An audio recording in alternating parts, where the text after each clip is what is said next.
যেতিয়া ঘৰৰ মানুহবিলাক মাকৰ কাষৰ পৰা আঁতৰি যায় তেতিয়া মাকে সেই কণমানিজনক কোচৰ পৰা পেলাই দিয়ে আৰু কণমানিজনে চিঞৰ বাখৰ লগায়। নমস্কাৰ, মই ভাস্কৰ ভাই আপোনালোক সকলোকে স্বাগতম জনাইছোঁ মোৰ চেনেললৈকে। যদি মোৰ চেনেলটো এতিয়াও আপোনালোকে ছাবস্ক্ৰাইব নাই কৰা তেনেহ'লে ছাবস্ক্ৰাইব কৰিব বুলি মই আশা কৰিছোঁ আৰু মোৰ কাহিনীবিলাক যদি আপোনালোকৰ শুনি ভাল লাগিছে তেনেহ'লে আপোনালোকে এটা বহুমূলীয়া মতামত দিব নাপাহৰিব।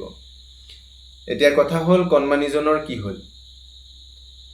এদিন দুদিনকৈ দিনবিলাক অতিবাহিত হৈ আছে আৰু দিনক দিনে সেই কণমানিজনৰ মাকৰ মানসিক আৰু শাৰীৰিক যিখিনি ক্ষমতা সেইখিনি হ্ৰাস পাইছে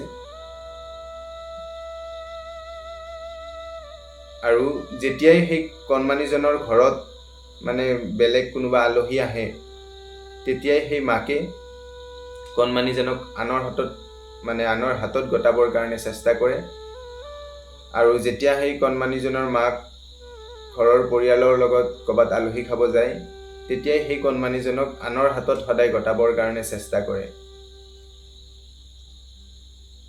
আপোনালোকে জানো আপোনালোকৰ সন্তানক আনৰ হাতত গতাবৰ কাৰণে চেষ্টা কৰিব? কিন্তু সেই কণমানিজনৰ লগত তেনেকুৱাই ঘটনা ঘটিছিল।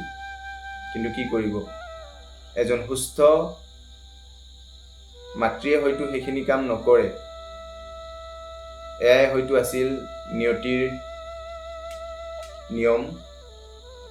যদি সেইদিনাখন হস্পিটেলত গৈ খৰধৰকৈ আহিব লগা নহ'ল হয়, নাইবা সেই পষ্টমৰ্টম কৰা জেগাৰে যদি নাহিলে হয়, আহিব লগা নহ'ল হয়, হয়তো আজি সেই কণমানিজনৰ জীৱনত এনেকুৱা এটা দিন বা কণমানিজনৰ মাকৰ জীৱনত এনেকুৱা এটা দিন, এনেকুৱা ঘটনা কেতিয়াও নঘটিলেহেঁতেন। কিন্তু কথাতে কয় নহয়, বিধাতাৰ লিখন নাযায় খণ্ডন। যা হওক, কিন্তু ওচৰ চুবুৰীয়াই এতিয়াও এষাৰ কথা কয় আৰু সেই আইতা কেইগৰাকীও আলোচনা কৰিছিলে। সেই কণমানিজনৰ মাকৰ কেইটামান ভাল স্বভাৱ আছিলে। ভাল স্বভাৱৰ মাজত এটা ভাল স্বভাৱ হ'ল কণমানিজন জন্মাৰ আগত যেতিয়া ওচৰ চুবুৰীয়াৰ ল'ৰা ছোৱালীবিলাক দেখা পায় কণমানিজনৰ মাকে কোনোবা যদি লেতেৰা হৈ আছে চাফ চিকুণ কৰি দিয়ে, ভৰি হাত ধুৱাই দিয়ে, গা মূৰ ধুৱাই দিয়ে, কাৰোবাৰ যদি নাকত হেঙুন লাগি আছে হেঙুন মুচি দিয়ে, তেনেকুৱা ধৰণৰ। কিন্তু কি কৰিব, নিয়তিৰ নিয়ম। যিগৰাকী মাতৃয়ে আনৰ সন্তানক ইমান ধুনীয়াকৈ মৰম কৰে, আলপৈচান ধৰে বা ভৰি হাত মুখ ধুৱাই দিয়ে, আজি সেই মাতৃগৰাকীয়ে নিজৰ সন্তানক গাখীৰ খুৱাব ইচ্ছা নকৰে।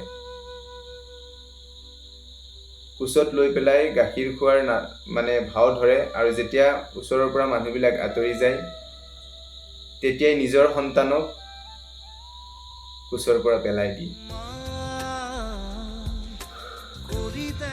কি কৰিব, যাৰ লগত যিটো হ'ব লগা আছে সেইটোতো হ'বই।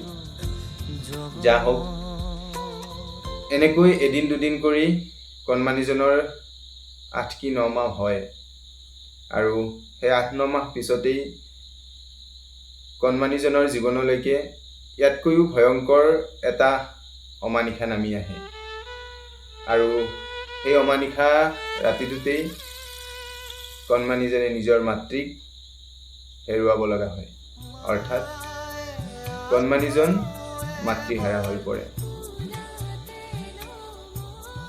এতিয়া সেই কণমানিজনৰ মাতৃগৰাকী কেনেকৈ মৃত্যুবৰণ কৰে বা কেনেকৈ সেই কণমানিজনক এৰি থৈ যায় জানিবৰ কাৰণে মোৰ নেক্সট ভিডিঅ'টো আপোনালোকে অপেক্ষা কৰক আৰু কাহিনীটো কেনেকুৱা পালে জনাব নাপাহৰিব। লগতে যদি মোৰ কাহিনীবিলাক ভাল লাগিছে বা মোৰ চেনেলটোত যদি আপোনালোকে নতুনকৈ আহিছে তেনেহ'লে মোৰ চেনেলটো আপোনালোকে ছাবস্ক্ৰাইব কৰি দিব বুলি মই আশা কৰিছোঁ।